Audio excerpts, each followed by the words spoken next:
Everyone, welcome back to my channel. आज हम लोग होम मैनेजमेंट में बात करने वाले हैं अपने पारिवारिक यंत्र के बारे में।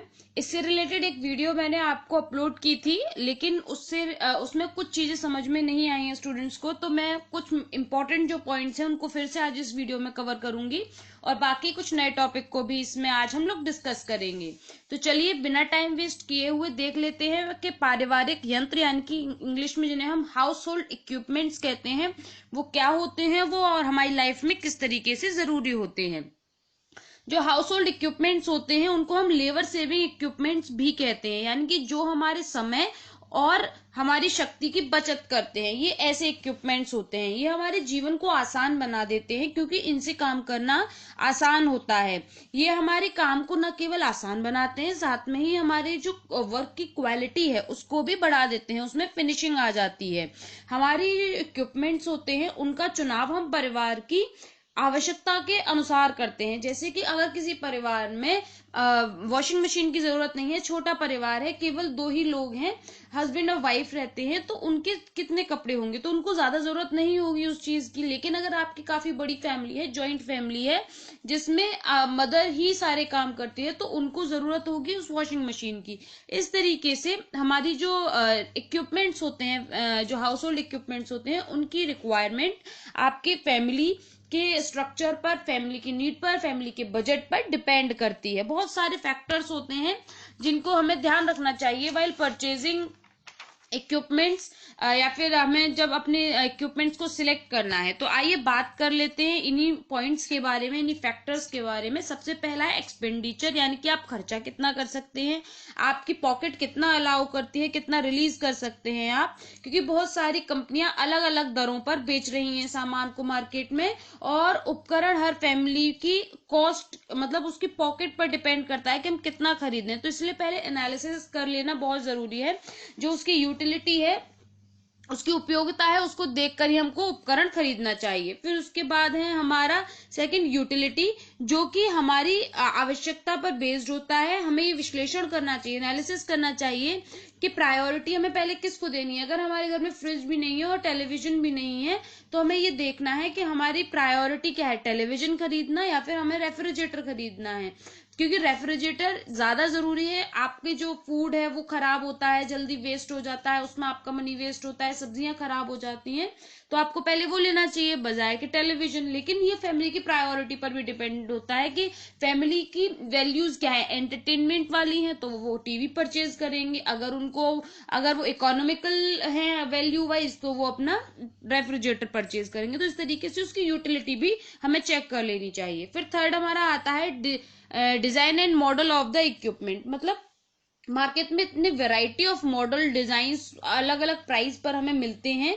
बढ़ती हुई प्रतियोगिता के कारण जो प्रोडक्ट्स हैं वो मार्केट में बढ़ते हुए जा रहे हैं, क्योंकि जो हर कंपनी है वो सेम प्रोडक्ट्स को बनाना शुरू कर देती है। इससे क्या होता है, कंज्यूमर को कंफ्यूजन होने लगता है। इससे हमें अपनी रिक्वायरमेंट के अकॉर्डिंग जो कंज्यूमर होता है उसको अपनी डिजाइन लेनी चाहिए। इक्विपमेंट का वजन कितना है, और इक्विपमेंट जो है वो ज्यादा स्पेशियस तो नहीं है, हमें कितनी जगह में रखना है, ये सारी चीजों को हमें ध्यान में रखना चाहिए वाइल सिलेक्टिंग अ इक्विपमेंट। नेक्स्ट है हमारा quality of material in equipment. मतलब इक्विपमेंट जो है वो कहीं आप चीपर परचेजिंग में कहीं आप बेकार मटेरियल तो नहीं ले आएंगे जिसमें आपको बार बार सर्विस सेंटर जाना पड़े, बार बार लोकल मार्केट में आपको सर्विस करानी पड़े। इसमें आईएसआई का स्टैंडर्ड मार्क होना चाहिए जो कि क्वालिटी को एश्योर करता है कंज्यूमर के लिए।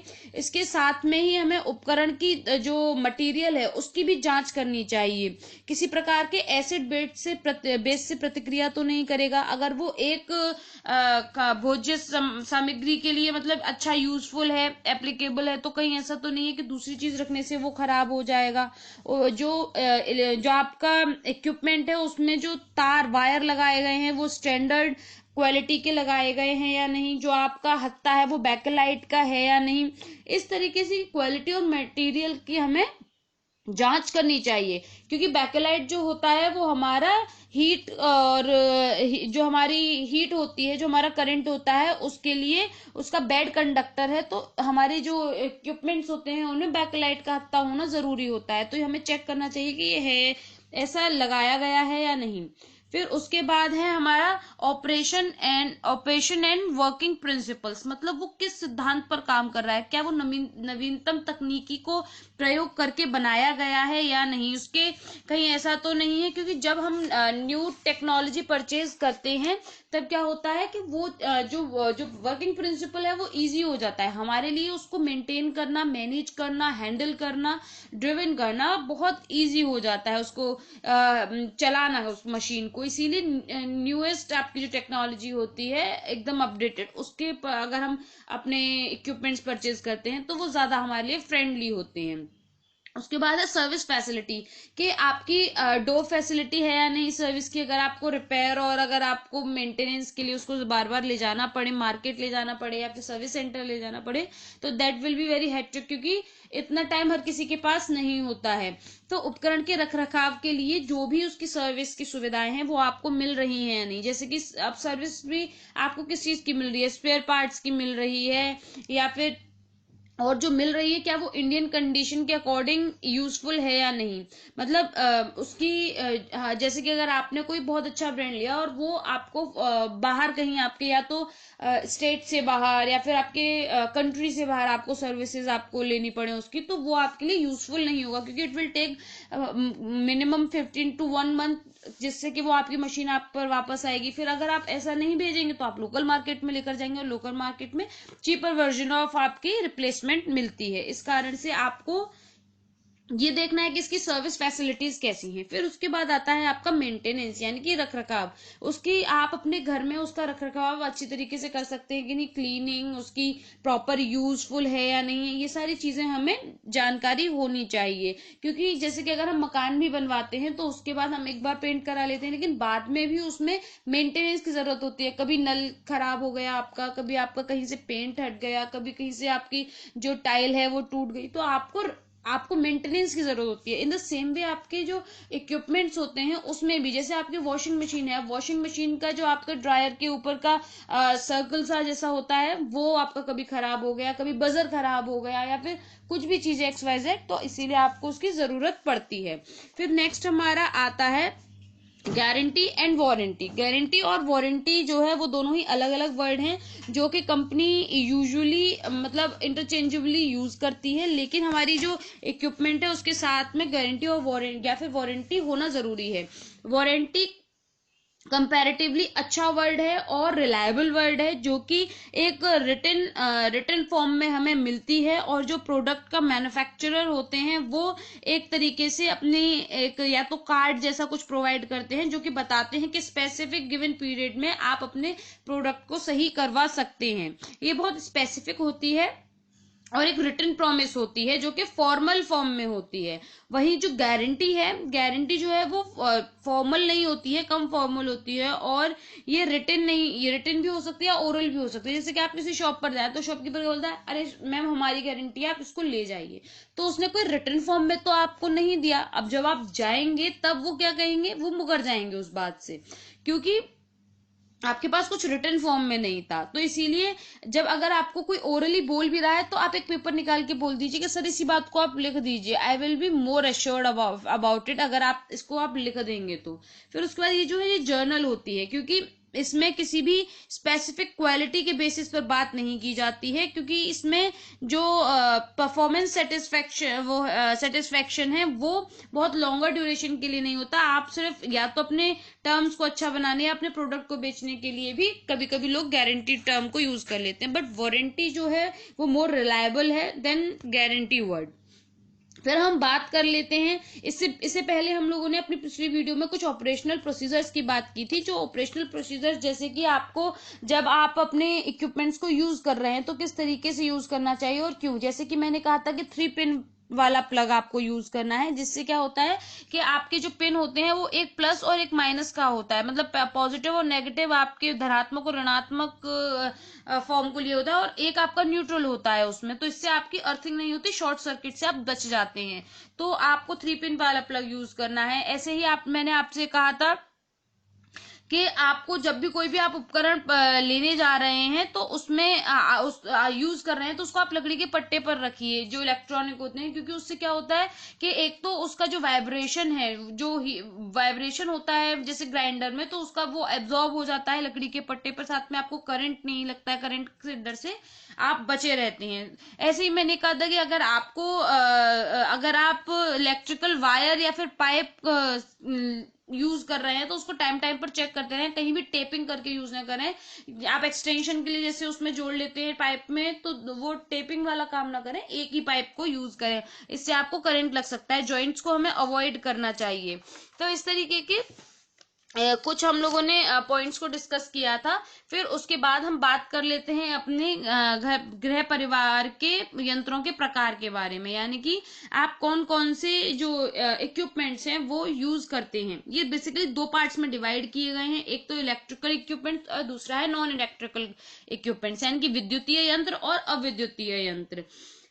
जैसे कि हमारे इलेक्ट्रिकल इक्विपमेंट्स में आते हैं आपका iron, refrigerator, washing machine, microwave, vacuum cleaner, ये आपके काम को आसान बना देते हैं। टेलीविजन इसमें नहीं आएगा, although it is a electrical equipment, but ये आपके काम को किसी को आसान नहीं बनाता है। वहीं आपका नॉन इलेक्ट्रिकल में आता है pressure cooker, solar cooker, gas stove, swing machine, या फिर आपका जो चॉपर होता है, या फिर आपका जो अदरक कसने के लिए, कूटने के लिए चीजें यूज की जाती हैं, ये सारी चीजें जो आपके काम को आसान कर रही हैं वो आपकी जो पारिवारिक यंत्र है उनमें आती हैं। तो आइए सबसे पहले आज हम लोग बात कर लेते हैं अपने प्रेशर कुकर के बारे में। प्रेशर कुकर यानी कि आपके घर में यूज किया जाने वाला सबसे कॉमन, आपके किचन में यूज किया वाला सबसे कॉमन इक्विपमेंट, जो कि हर घर में अभी इस टाइम पर मोस्टली यूज होता है। पहले के टाइम पर तो भगोने में या फिर बड़े पतीलों में कुक किया जाता था, लेकिन अभी जो है वो सिनेरियो चेंज हो गया है। समय और ऊर्जा की बचत के लिए अच्छा साधन है। खुले बर्तन में पकाने की अपेक्षा प्रेशर कुकर में पकाने से औसतन 53 to 58% कम समय लगता है। अब यहाँ पर याद करने वाली क्या चीज है, इंपॉर्टेंट चीज क्या है, ये तो हमें पता है कि समय और ऊर्जा को बचत करता है, लेकिन यहाँ हमें याद ये रखना है कि 53 to 58% कम टाइम लेता है खुले बर्तन में पकाने से। आपसे पूछा जा सकता है क्वेश्चन कि अगर आप किसी जैसे कि राधा नाम की एक लड़की है जो कि एक खाने को भगोने में खुले बर्तन में पका रही है, वहीं सीता नाम की जो लड़की है वो उसको प्रेशर कुकर में पका रही है, तो दोनों के दाल के बनने के समय में कितने प्रतिशत के समय में डिफरेंस आएगा, तो आप उसको क्लियरली बता सकते हैं 53 to 58।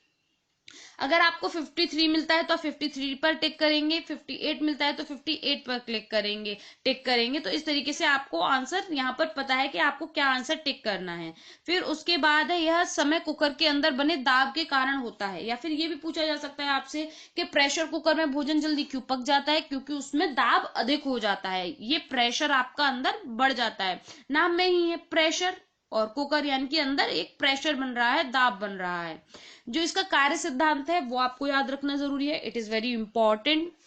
आपको ये याद रखना है कि इसका कार्य सिद्धांत क्या है। इसका कार्य सिद्धांत है भोजन भाप द्वारा पकाया जाता है, यानी कि आपका भोजन इसमें किस तरीके से पकाया जा रहा है, भाप के द्वारा। कुकर के अंदर का दाब बाह्य वायु दाब से अधिक हो जाता है, आपकी जो एक्सटर्नल एयर प्रेशर होता है उससे ज्यादा हमारा इंटरनल कुकर के अंदर का प्रेशर हो जाता है, जिसके कारण आपको जो खाना है वो जल्दी पक जाता है, सॉरी नॉट पच जाता है, पक जाता है, जिसके कारण हमारा भोजन जल्दी पकता है। फिर उसके बाद नेक्स्ट हमारा आता है कि जैसे जैसे कुकर के अंदर का ताप बढ़ता जाता है उसमें प्रेशर बढ़ता जाता है, और यह प्रेशर 121 डिग्री सेंटीग्रेड तक बढ़ जाता है। हमारा बॉइलिंग पॉइंट क्या है वाटर का, 100 डिग्री एंड सेंटीग्रेड। वो कितना गर्म होता है, उससे ज्यादा, यानी कि 121 डिग्री सेंटीग्रेड पर हमारे जो प्रेशर कुकर के अंदर का टेम्परेचर है वो बढ़ जाता है, जो कि पानी की बॉइलिंग पॉइंट से भी ज्यादा है। तो हमें याद रखना है एक तो ये कि ये 121 हमारे प्रेशर कुकर में 121 डिग्री सेंटीग्रेड का टेम्परेचर होता है, जो कि इंपॉर्टेंट है याद करने के लिए। तो ये टेम्परेचर हो जाता है, इससे बॉइलिंग पॉइंट से भी ज्यादा है, और हमारे इसमें प्रेशर बढ़ता जाता है, और यह उच्च दाब से बनी भाप खाना पकाने की गति को तेज कर देती है। जैसे ही इसमें अंदर प्रेशर बनने लगता है तो खाना पकने की विधि जो है वो एक्सेलरेट हो जाती है, तेज हो जाती है, जिसके कारण हमारे जो इस तापमान पर सारे हानिकारक कीटाणु भी नष्ट हो जाते हैं और हमारा जो फूड है वो बिल्कुल मतलब कीटाणुओं रहित और अच्छा और सॉफ्ट पक जाता है। इसमें नेक्स्ट और हम बात करते हैं इसके लाभ के बारे में कि हमें प्रेशर कुकर के क्या क्या लाभ हैं। तो प्रेशर कुकर जो है हमारी समय की बचत करता है, किफायती है, मतलब इकोनॉमिकल है, ज्यादा महंगा भी नहीं आता है। इसमें मल्टीपल कुकिंग कर सकते हैं हम, यानी कि जैसे कि आपके डिफरेंट टाइप्स ऑफ कुकर होते हैं, तो एक आपका जो कुकर आता है उसमें आप कई सारे सेक्शंस में अलग अलग चीजें एक साथ पका सकते हैं। इसी साथ में ही आपका जो फूड होता है उसका स्वाद बढ़ता है जब आप प्रेशर कुकर में बनाते हैं, क्योंकि उसमें उसके जो न्यूट्रिएंट्स होते हैं वो उसी में रहते हैं और जो कीटाणु होते हैं वो आपके नष्ट हो जाते हैं। और अंदर प्रेशर से ही जब उसमें कुकिंग होती है तो उसके न्यूट्रिएंट्स उसी में रहने के कारण फूड में आपके खाने में एक अलग तरीके का नेचुरल फ्लेवर आ जाता है। स्वास्थ्य के दृष्टिकोण से भी ये लाभकारी है, क्योंकि इसमें आपके सारे ही कीटाणु मर गए तो आपका फूड हेल्दी हो गया। फिर उसके बाद हम बात कर लेते हैं इसके स्ट्रक्चर के बारे में। तो इसका जो मेन जो मुख्य भाग होता है वो होता है पैन, या फिर जिसे हम पॉट कहते हैं। ये कुछ इस तरीके का होता है। ये एल्यूमिनियम धातु के संवाहक, मतलब ये एल्यूमिनियम का बना होता है, जो कि काफी अच्छा होता है। आजकल तो आपको बहुत डिफरेंट टाइप ऑफ कुकर्स मिल जाएंगे, सबसे लेकिन अच्छा जो होता है वो एल्यूमिनियम धातु का होता है, क्योंकि ये स्टील का भी आपको मिलेगा, तांबे का भी तला कुछ में आपको देखने को मिलेगा। तो ये सबसे अच्छा लेकिन एल्यूमिनियम होता है, क्योंकि ये गुड कंडक्टिविटी ऑफ हीट होती है इसमें। और इसमें पेन के साथ में ही एक हैंडल लगाया जाता है। ये जो हैंडल होता है ये हैंडल बैकेलाइट का होता है। बैकेलाइट का होने के कारण इसमें एक तो आपका हाथ नहीं जलता है और दूसरा आपको कुकर को कसने में, बंद करने में आसानी हो जाती है आपके हैंडल से। फिर उसके बाद हमारा आता है लिड यानी कि ये वाला ढक्कन। ये पूरा जो लिड ये होता है इसे हम लिड कहते हैं। लिड जो है वो हमारे प्रेशर कुकर को बंद करने के लिए हेल्पफुल होती है और इसके बंद करने से इसके जो अंदर गैस है वो बनने लगती है। और इसी जो हमारी लिड है इसी के ऊपर लगाई जाती है रबर गैस्केट, जो आपकी इस तरीके की होती है, गोल गोल सी प्लास्टिक की जो रबर जैसी होती है वो होती है। ये जो आपकी रबर गैस्केट है यह ढक्कन के मुड़े किनारों में बैठ जाती है अंदर, और आसानी से इसको चढ़ाया भी जा सकता है। और ये मुड़े हुए किनारों के अंदर दबकर बैठने से इसमें जो गैस है वो बाहर नहीं निकलती और आपका फूड आसानी से बन जाता है या फिर पक जाता है। फिर उसके बाद हमारा आता है फिफ्थ आपका वेंट ट्यूब। जो वेंट ट्यूब होता है या नलिका होती है, ये आपकी वेंट ट्यूब है। यहाँ इमेज में आप देख सकते हैं, नाम भी लिखा हुआ है। ये आपकी वेंट ट्यूब है, एक पतली सी नलिका जो निकली हुई होती है लिड के ऊपर।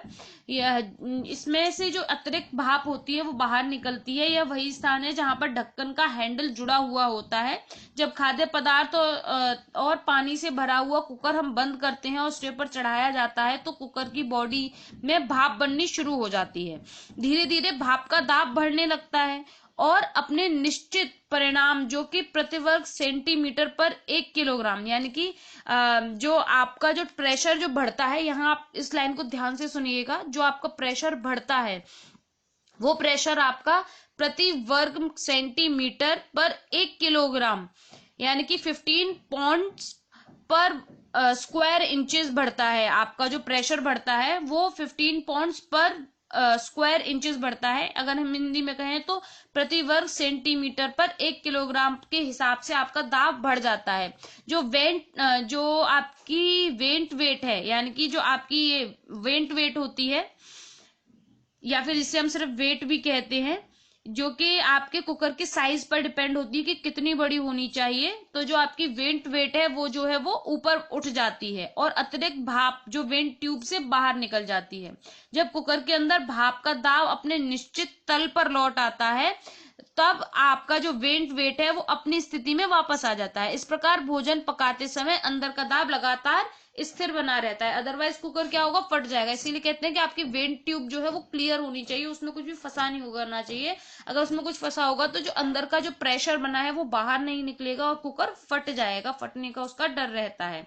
फिर उसके बाद है हमारा सेफ्टी वॉल्व आता है। सेफ्टी वॉल्व में एक ऐसी धातु का मिश्रण है जो कि पूर्व निर्धारित तापमान पर अपने आप पिघल जाती है। ऐसा तब होता है जबकि वेंट ट्यूब अवरुद्ध हो, यानी कि उसमें कुछ स्टक हो गया हो या फिर पानी की मात्रा बहुत कम हो, तब ये मेल्ट हो जाती है और कुकर को फटने से बचाती है। ये है आपका सेफ्टी वॉल्व। नेक्स्ट हमारा आता है सेपरेटर या फिर ग्रिड्स। आपके जो सेपरेटर या ग्रिड्स जो होते हैं वो हर एक कुकर में नहीं आते हैं, बट आप उनको अलग से खरीद सकते हैं। ये होते हैं आपके, ये आपके एक डिब्बे के जैसे होते हैं, ये आपके डिफरेंट डिब्बों के जैसे होते हैं। यहाँ पर आपको क्लियर दिखेगा, मैंने बड़ी इमेज यूज की है। इसके में प्रेशर कुकर के साथ में एक जाली मिलती है जो कि ग्रिड कुकिंग की सहायता की सतह पर पानी से भरे भोज्य पदार्थ में अलग अलग रखने के लिए व्यंजनों को भाप से पकाने के लिए मदद करती है। इसमें दो या दो से अधिक चीजों को सेपरेटली ज्यादा जल्दी पकाया, एक साथ पकाया जा सकता है और स्टैंड पर आप सेपरेटली आसानी से इसे कस भी सकते हो। तो इस तरीके से इसके डिफरेंट पार्ट्स होते हैं। उसके बाद हम बात करते हैं प्रिकॉशंस के बारे में। कुकर को हमेशा 3/4 भरना चाहिए, ये इंपॉर्टेंट पॉइंट है, आपको याद रखना है और आपको डेली लाइफ में भी इसको यूज करना है। उसके बाद है वेंट ट्यूब को हमें क्लियर रखना है, साफ रखना है, और आपका जो रबर गास्केट है उसको भी सही लगाना है, वो आप बहुत लूज नहीं होनी चाहिए, बहुत टाइट नहीं होनी चाहिए। प्रेशर कुकर को हम एज अ स्टेलाइजर भी यूज कर सकते हैं। अगर आपको अपने घर को स्टेलाइज करना है तब आप अपने प्रेशर कुकर को यूज कर सकते हैं। उसके लिए आपको लेकिन स्किल्ड होना चाहिए और अच्छी तरीके से यूज करना आना चाहिए। उसके बाद हम बात कर लेते हैं आयरन के बारे में, यानी कि जिसे हम हिंदी में इस्त्री कहते हैं, जो कि हमारा काफी कॉमन इक्विपमेंट है जो हमारे फैमिलीज में यूज होता है।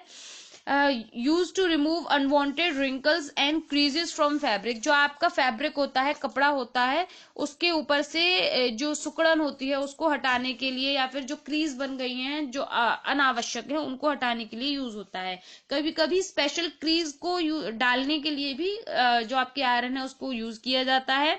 इससे एक फैब्रिक में ग्लैमरस लुक आ जाता है, यानी कि उसमें एक चमक आ जाती है, एक लस्टर आ जाता है। इस्त्री का जो बेस होता है, यानी कि आपके जो आयरन का बेस होता है वो या तो आयरन का या स्टील का या निकॉन का हो सकता है। निकॉन में कौन कौन सी धातु होती हैं आपसे ये पूछा जा सकता है, तो आपको याद रखना है इसमें अलॉय ऑफ निकल, क्रोमियम एंड एल्यूमिनियम, निकॉन में ये तीनों चीजें पाई जाती हैं। आपका जो आयरन का तला है वो इन तीनों में से किसी भी फॉर्म में हो सकता है, या तो आयरन का या स्टील का या फिर निकॉन का। और निकॉन में क्या क्या तीन चीजें होते हैं, अलॉय ऑफ निकल और क्रोमियम एंड एल्यूमिनियम। उसके बाद नेक्स्ट हम बात करते हैं इसके कार्य सिद्धांत के बारे में। तो हमारा जो आयरन है वो उच्च ताप के सिद्धांत पर कार्य करती है। इसके अंदरूनी ढांचे में एलिमेंट्स लगे होते हैं जो कि हम बिजली जब हम उसमें प्रवाहित करते हैं या फिर जब हम इलेक्ट्रिसिटी को जनरेट करते हैं तो ये एलिमेंट गर्म हो जाते हैं, जिससे बाहरी ढांचा भी गर्म हो जाता है और इससे जो क्रीजेस हैं या फिर जो रिंकल्स हैं उनको रिमूव किया जा सकता है। इसके यहाँ डिफरेंट टाइप्स होते हैं, आपको मार्केट में कई तरीके की आपको आयरन मिल जाएंगी। इसमें से आपका एक होती है हॉट प्लेट आयरन, दूसरी है कोल, ये कूल नहीं है, ये कोल है, COAL, coal plated iron, automatic iron, non automatic iron और स्टीम आयरन। और भी कई तरीके के आपको मार्केट में आपको आयरन मिल जाएंगी। तो चलिए डिस्कस कर लेते हैं आयरन के बारे में। जैसा कि आप ये देख सकते हैं, ये हमारी हॉट प्लेट आयरन होती है। अगर हम ये हमारा हैंडमेड डायग्राम है, हम बात करते हैं इसको देखते हुए, जिससे आपको क्लियरली समझ में आएगा। हॉट प्लेट जो आयरन होती है वो आयरन और स्टेनलेस स्टील की बनी हुई होती है। इसका जो हैंडल होता है वो वुडन का होता है और आयरन प्लेट बिजली संचालन के से कार्य मतलब शुरू हो जाती है। इसमें अगर आप इसको प्लग इन करेंगे तो ये गर्म होने लगेगी प्लेट और आप आयरन इससे आसानी से कर पाएंगे। ये पर पहले टाइम में यूज की जाती थी। फिर है हमारी कोल आयरन। स्पेलिंग गलत हो गई है, इसको इग्नोर कीजिएगा। तो आपकी जो कोल आयरन होती है वो आपको बेसिकली जो बाहर आप जब आयरन करवाने भेजते हैं तो वहां आपको ये वाली इस तरीके की आयरन देखने को मिलेगी। ये इसमें किसी भी विद्युत की यानी कि किसी भी इलेक्ट्रिसिटी की जरूरत नहीं होती है। इसका जो सोल प्लेट होती है इसके ऊपर एक बॉक्स होता है, ये जो बॉक्स होता है इसमें गर्म कोयले के टुकड़ों को रखा जाता है और उसके छिद्र से हवा का आवागमन होता रहता है। मतलब आपके जो छेद होते हैं इनसे आपका वायु का आवागमन होता रहता है। इससे आपकी जो इरिगेशन है वो नहीं होता और फिर आपकी जो आयरन है ये काफी हैवी होती है और इसके कोयले के वजन से, वैसे तो इसका वेट 4.5 kg होता है अप्रॉक्स, और आप इसमें जब कोयला रख देते हैं तो और ये और भी भारी हो जाती है और इसमें हीट बनने लगती है और गर्म हो जाती है, जिससे कि आप आयरन आसानी से कर सकते हैं। नेक्स्ट हम लोग बात कर रहे हैं अपने, ये कुछ इस तरीके की होती है। अगर हैंडमेड डायग्राम की बात करें तो वुडन का ही हैंडल होता है। इसमें नीचे यहाँ छेद होते हैं, छेदों से जो आपकी जो भाप है, जो धुआं है वो बाहर निकलता रहता है और आपकी जो प्लेट है वो गर्म हो जाती है कोयले के कारण और आपको आयरन कर पाते हैं। फिर उसके बाद हम बात करते हैं ऑटोमेटिक आयरन की। ऑटोमेटिक आयरन आप अगर घर में बात करें तो इस तरीके की होती है, इंडस्ट्री में कुछ इस तरीके की आयरन होती है। इसके बेस के जो आपका ऑटोमेटिक आयरन होती है इसके बेस में माइका की शीट होती है जिसमें आपका तार लगे हुए होते हैं और ये जो तार होते हैं वो अपने आप जब गर्म हो जाते हैं और ज्यादा हीट होने लगती है तो ऑटोमेटिकली ये अपने आप ऑफ भी हो जाते हैं और इस तरीके से आयरन का जो टेम्परेचर है वो मेंटेन रहता है। आपकी जो इस तरीके की जो आयरन होती है इसमें टेम्परेचर को मेंटेन नहीं किया जा सकता है। इसमें आपको बार बार उसको कोयले को ज्यादा गर्म ठंडा इस चीज को मेंटेन करना पड़ता है और कपड़ा जलने का ज्यादा डर रहता है। बट जबकि आपकी जो ऑटोमेटिक मशीन आप ऑटोमेटिक आयरन होती है उससे आप सिल्क पर और कॉटन पर, लिनन पर, किसी पर भी आयरन बहुत आसानी से कर सकते हैं बाय रेगुलेटिंग, यहाँ से आप रेगुलेट करके। तो इस तरीके से ऑटोमेटिक जो है वो ज्यादा इजी और यूजफुल होती है। फिर उसके बाद हम बात करते हैं नॉन ऑटोमेटिक आयरन की। नॉन ऑटोमेटिक आयरन जो है वो हैंड ड्रिवन होती है, आपको खुद से उसमें रेगुलेट करना पड़ता है। इसमें आपको टेम्परेचर भी रेगुलेट करना पड़ता है और फैब्रिक का टाइप भी रेगुलेट करना पड़ता है और इसमें एक नॉब अलग से लगी हुई होती है जिसमें कि नाम का इंडिकेटर दिया होता है, उसके अकॉर्डिंग आप अपने नॉब को रेगुलेट करके और सिलेक्ट कर सकते हैं आपको किस तरीके की आयरन करनी है। और इसका जो हैंडल होता है वो बैकलाइट का होता है। नेक्स्ट होती है हमारी स्टीम आयरन।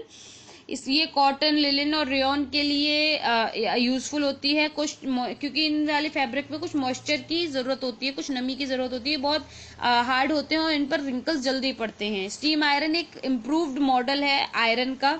इसमें हीटिंग प्लेट के ऊपर एक छोटा सा चैम्बर होता है जिसमें आप डिस्टिल वाटर भरते हैं और ये हैंडल के पास के स्थान पर एक नली होती है जिसमें पानी की प्लेट में पानी डाला जाता है और सोल प्लेट पर कुछ होल्स होते हैं। ये जो होल्स होते हैं ये कुछ सोल प्लेट पर होल्स होते हैं जिनसे कि स्टीम अकॉर्डिंगली निकलती है और जो हमारे फैब्रिक को आसानी से आयरन कर देती है।